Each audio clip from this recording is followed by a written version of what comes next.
Okay, I guess my first experience of Call of Cthulhu was seeing these strange words in the White Dwarf role-playing magazine. My first experience with the game Call of Cthulhu is, funny enough, from an old Inquest Gamer magazine. And I was reading in Dragon Magazine 138, where they were doing a review of the various horror role-playing games. And I'd been reading Dragon Magazine, and I'd been hearing about this Call of Cthulhu game. And also around the same time, I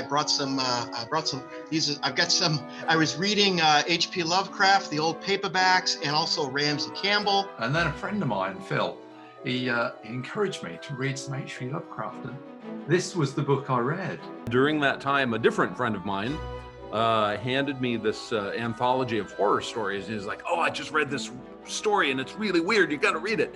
And so I did. I read it, and it had this story, The Rats in the Walls by H.P. Lovecraft. And it just blew my socks off. And so I thought, well, this is great. Someone has put together a game based on H.P. Lovecraft and the Lovecraft Circle. I read the story, Pickman's model, from this book. And then I made a trip down to the local game shop, and I picked up this edition.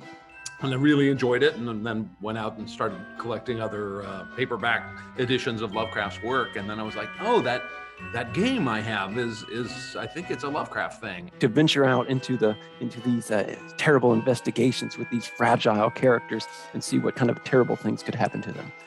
And from then on, we were hooked.